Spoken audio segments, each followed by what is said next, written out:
E aí pessoal, beleza? Sejam bem-vindos ao ServiceNow Dicas, eu sou o Thiago Félix e hoje a gente vai falar sobre o Service Catalog. O que é o Service Catalog? Se você for traduzir literalmente, é um catálogo de serviços. Então é um lugar dentro da plataforma onde você consegue conferir todos os serviços que o operador ali da plataforma, né, disponibiliza, certo?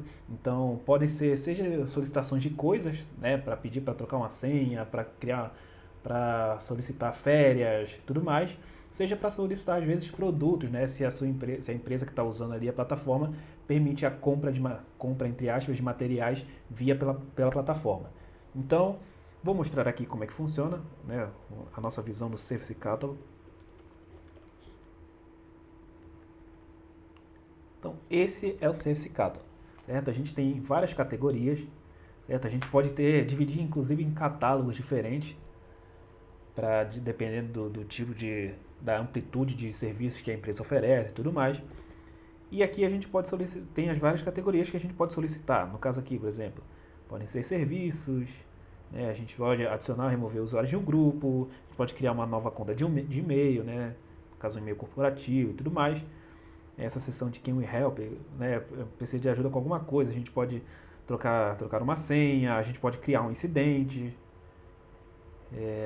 Também a gente pode solicitar produtos, como eu falei, aqui na parte de hardware, certo?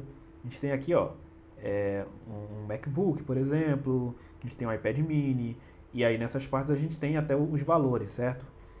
Que são os valores cadastrados ali dentro do catálogo.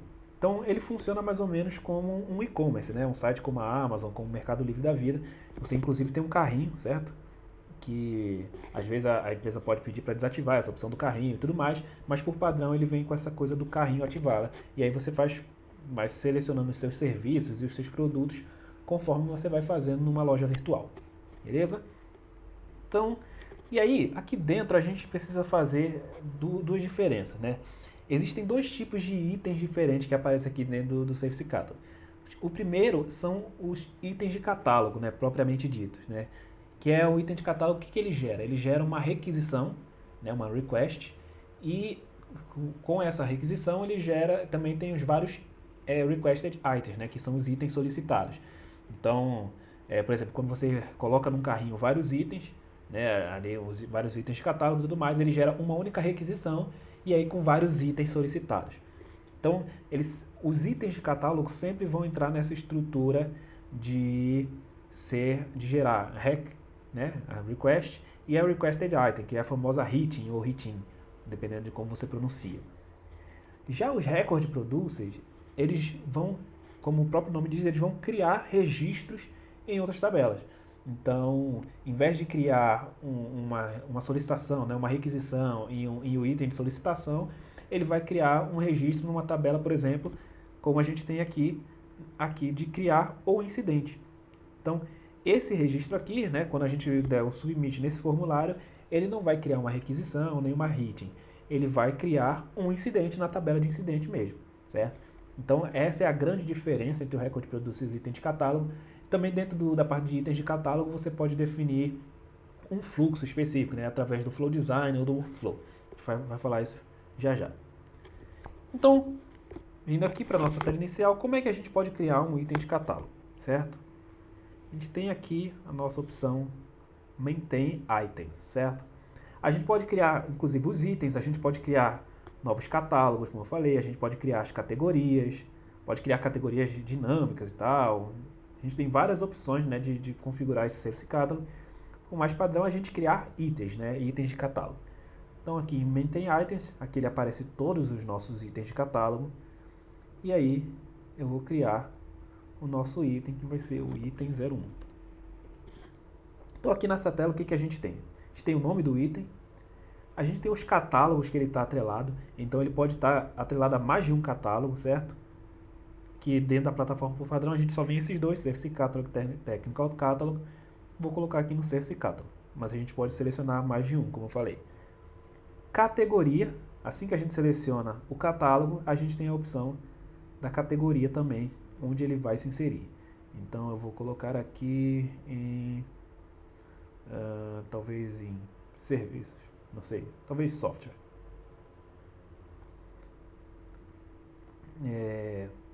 a gente tem aqui quem é o owner, né? Quem é o dono desse item.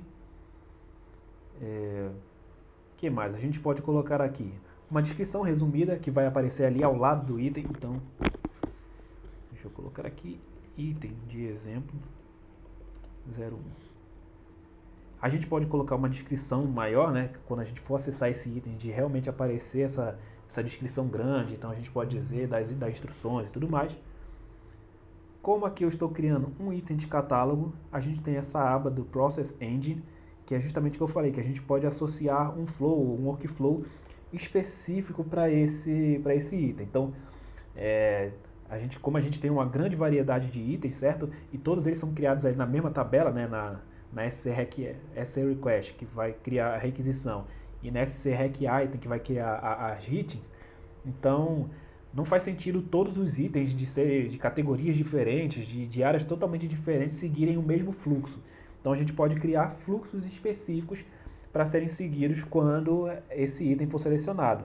Então, se for, por exemplo, o item de software, eu posso colocar o meu fluxo para pedir a aprovação do pessoal da área de software. Se for um hardware, aí pede a aprovação do pessoal da área de hardware. Se for um item de mais de R$5.000, tem que ter aprovação do gestor. Se for com menos, não precisa. A gente pode definir esses fluxos diferentes através do Flow Designer ou do Workflow, né? Workflow nas versões antigas, atualmente, mais o Flow Designer mesmo, para a gente colocar dentro do nosso item, né? Aqui nessa aba a gente pode definir um ícone, né, e uma imagem para estar ali aparecendo junto com o item no catálogo. Questão de preço, se for um item que realmente tem algum valor. E algumas opções no portal, né, se o tipo dele vai ser uma order, vai ser uma requisição, se vai ser... Geralmente para Record Producer a gente usa o Submit, certo? Porque não faz sentido você ser um pedido, né, uma requisição quando é um formulário no Record Producer e tudo mais. Algumas opções de exibir ou não, certo, algumas coisas, o botão de adicionar o carrinho, a parte de quantidade, tempo de entrega, de adicionar a lista de desejos, e esses dois aqui se vai permitir colocar anexo ou não no formulário, certo? Esses dois itens aqui são excludentes, certo? Então se você seleciona um, você não consegue selecionar o outro. Então seleciona aí aqui o de esconder a parte de anexo, e eu não posso colocar anexo mandatório, certo? Que não faz sentido. E vice-versa também. Ok? Então beleza, a gente viu bastante por aqui. Eu vou salvar. O meu item foi criado e a gente tem algumas listas relacionadas aqui. A gente tem variáveis, variable set, que são conjuntos de variáveis. E a gente tem algum UI policies e client scripts do catálogo, certo? A gente tem dentro da plataforma também UI policies e client scripts, só que os de catálogo eles têm um funcionamento ligeiramente diferente, com algumas peculiaridades do catálogo em si, certo? Essa parte de available for e not available for, essa é a questão de user criteria, certo? Quem vai poder acessar esse item de catálogo, que a gente nem sempre quer que todos os itens sejam vistos por todas as pessoas e tudo mais. Então a gente pode criar roles, criar grupos específicos que vão poder acessar esse catálogo ou não através da user criteria também. Categoria, né, e o catálogo que realmente a gente já selecionou ali em cima, e as outras coisas a gente realmente não usa muito, certo? Então, o que eu posso fazer por aqui? Se eu colocar aqui em Try It, eu tenho aqui já a área como se eu estivesse solicitando um item.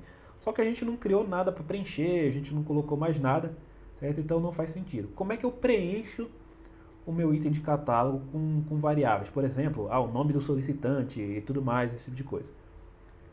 É justamente aqui nessa parte de variáveis, certo? Variable sets, né, que são conjuntos de variáveis, eu vou abordar em outro vídeo, mas basicamente são variáveis que estão agrupadas, né? Às vezes tem um grupo de variáveis que você sempre usa em vários itens de catálogo, e aí para você não ter que ficar criando toda vez para cada item, você pode criar um variable set que pode ser utilizado realmente em vários itens, beleza? Então aqui a nossa visão de criar uma variável. Primeiro a gente tem aqui o escopo da aplicação, que geralmente já vai estar o escopo que você está utilizando. O tipo da variável, que aí seriam aqueles tipos de string e tudo mais, só que aqui no Service Catalog a gente tem nomes um pouco diferentes, certo? A gente tem para string a gente tem o single line text e tem também o multi-line text, que se for para um texto maior, certo? Tem o reference, que é padrão.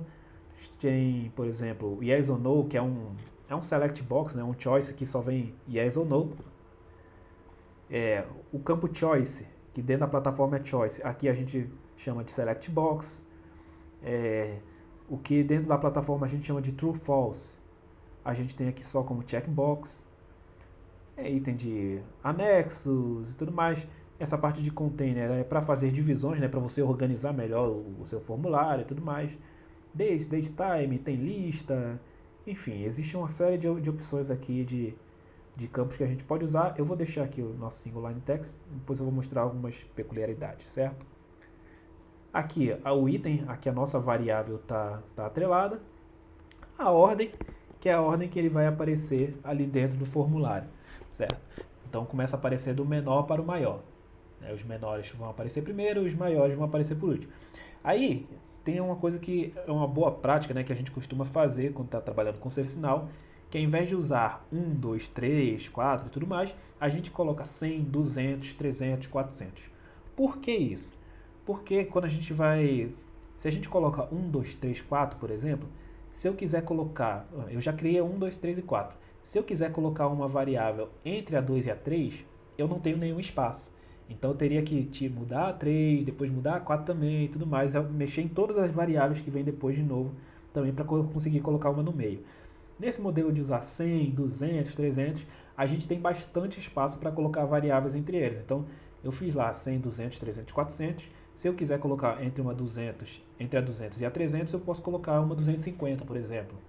Entendeu? Então a gente tem essa amplitude maior para poder fazer modificações sem ter que ficar mexendo em todas as variáveis que vem depois. Desse lado aqui, a gente tem se a variável está ativa ou não, se ela é obrigatória ou não, se ela é read-only ou não, e se ela vai estar oculta ou não, certo? Que dentro das abas que a gente tem, essa aba question é justamente a aba realmente das informações básicas ali da variável, né? Essa question é justamente a pergunta que vai aparecer para o usuário. Então, vou colocar aqui o nome do solicitante, por exemplo. E aí esse name é o nome interno da variável, é o nome que a plataforma vai ler. Então, se a gente quiser mexer nessas variáveis, né, com o script, usando o script, a gente tem que fazer referência a esse nome aqui, beleza?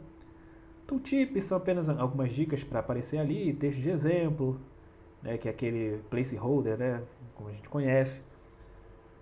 Essa parte de anotações, que você pode colocar algumas coisas para ajudar também, né, textos de ajuda e tudo mais.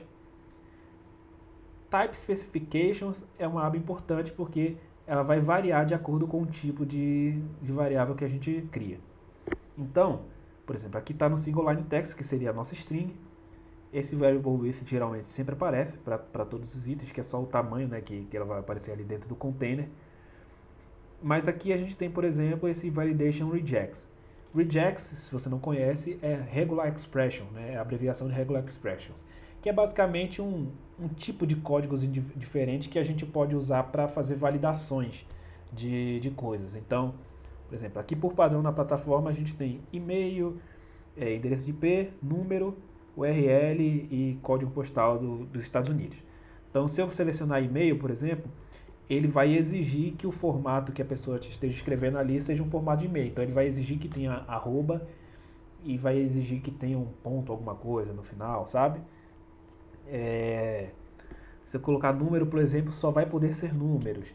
Então, a gente pode criar os nossos próprios regex, né? Tem uma tabela para isso. E a gente usa bastante, inclusive, para fazer validação de CPF, de CNPJ, de telefone, né? Usa para validar placa de carro, né? Para se é o padrão do Brasil e tudo mais. Então a gente tem todas essas opções aqui, porque a gente tem essa opção porque é uma variável do tipo string. Se eu selecionar uma variável do tipo reference, por exemplo, então os campos aqui mudam. No campo reference eu vou ter que ter a tabela que eu estou fazendo referência. E a gente tem também o Reference Qualifier, né? Se você não sabe o que é um Reference Qualifier, é basicamente uma maneira de filtrar registros dessa tabela que está sendo referenciada. Por exemplo, a gente tem uma tabela de usuários, que é uma tabela que costuma ter muita gente. Então a gente quer que só apareça ali nas opções para selecionar alguns poucos usuários que têm alguma característica em comum. Então a gente pode usar um Reference Qualifier para fazer esse filtro, certo? Então a gente tem essas opções aqui, de acordo com a variável, como eu falei, o tipo da variável, isso vai mudar. Vou voltar aqui para o nosso single line text. Essa parte de default value é justamente se vai ter um valor padrão. A gente usa isso em algumas situações em que, por exemplo, tem algum campo que geralmente tem o mesmo valor. Pode mudar, mas que por padrão é sempre o mesmo. Um bom exemplo é um campo nacionalidade. A gente no Brasil aqui, geralmente a nacionalidade que a pessoa que vai preencher é brasileiro. Então a gente pode deixar aqui o default value como brasileiro. E aí, se algum estrangeiro por acaso for mexer ali, justamente no momento dele, ele pode simplesmente apagar o brasileiro e colocar outro, beleza?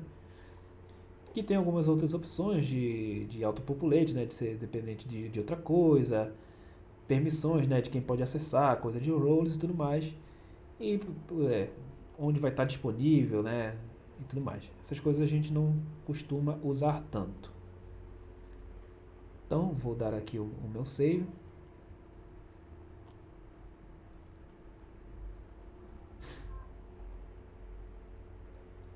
Se for um campo do tipo choice, inclusive, vai aparecer aqui uma tabela relacionada, né, para a gente colocar as opções, né, que pode escolher. No caso aqui no Service Catalog seria um Select Box. Então, beleza. Vou voltar aqui para o nosso item de catálogo. E aqui, se eu der um try it agora, está aqui a nossa variável. Tenho aqui o nome do solicitante. Vou botar aqui Thiago. Vou dar um ordinal. Fiz a minha request. Então está aqui a minha request, certo? A requisição, como eu falei, tem uma requisição e aí dentro da requisição que está o meu item, que é o item 01. Se eu selecionasse mais coisas, né, se eu adicionasse um carrinho, mais coisas e tudo mais, eu seria criado apenas essa requisição, mas aqui a minha parte de requested items ia estar o meu item 1, né, que foi o que eu criei agora, e estaria os outros itens que eu selecionei também. Beleza? Então, essa é a estrutura de um item de catálogo. Agora, nosso record producer. Como é que a gente cria um record producer? Como eu falei, um record producer, ele cria um registro em uma tabela, certo? Então, se eu digitar aqui record producer, a gente encontra aqui dentro da parte de Service Catalog, record producers. E aí, eu posso dar um new. No Record Producer a gente tem algumas coisas diferentes, por exemplo, eu tenho aqui a tabela, já que ele vai criar um registro numa tabela, eu posso selecionar qual é a tabela que eu quero criar. Então vou aqui botar um change request. Opa.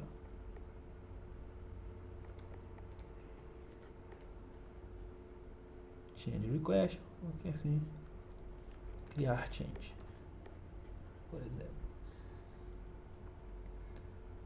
Aqui tem short description, descrição também, assim como o outro.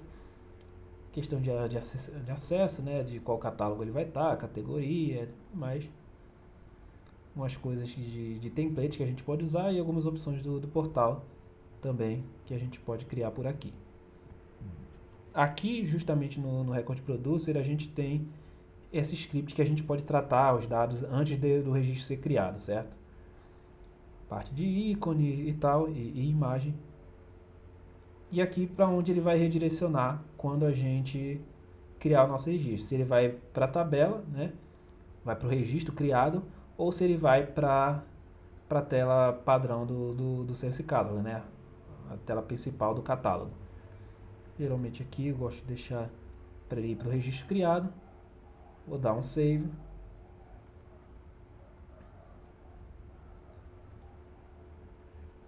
E aqui a gente tem as mesmas tabelas relacionadas, certo? Vou criar uma variável, porque aqui na variável, no Record Producer, a gente tem uma peculiaridade também. A gente tem essa opção Map to Field. O que isso faz?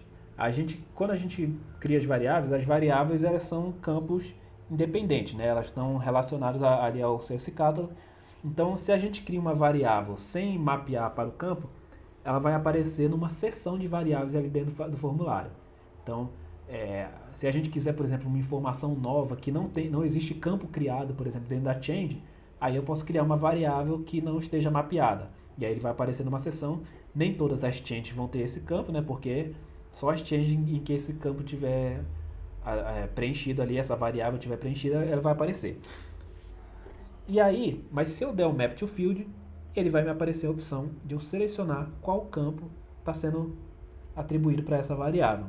Então eu coloco aqui, vou criar aqui, vou selecionar o short description, aí, descrição resumida, né? Resumida. Opa. E ok, criei aqui eu criei um campo, né, uma variável que vai estar atribuída a um campo. Agora eu vou criar um outro que não vai estar atribuído a campo nenhum, certo? Que vai ser variável teste.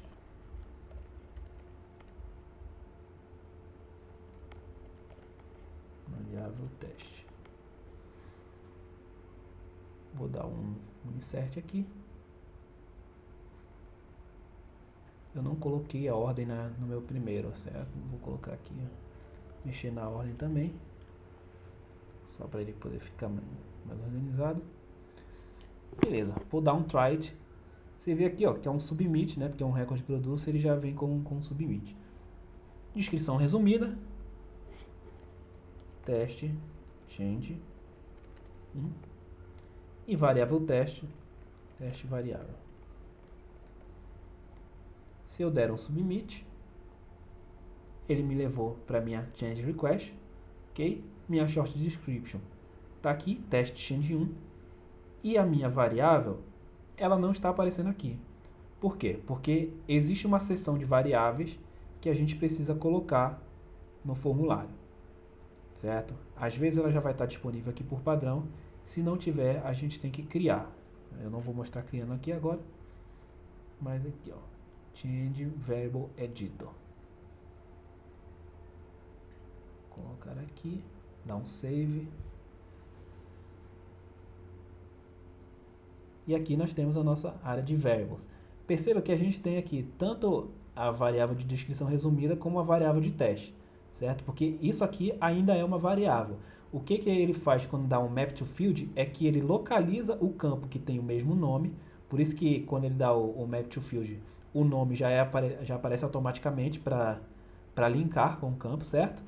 E aí ele copia o valor justamente para o campo, certo? Mas a variável ainda existe por si só. E aqui a gente tem a nossa variável teste, beleza? Então, esse é o primeiro vídeo falando sobre Sales Catalog. A gente deve ter outros também falando sobre Variable Sets, falando sobre User Criteria e tudo mais. Mas aqui é um bom começo pra gente, beleza? Então é isso aí, pessoal. Até a próxima.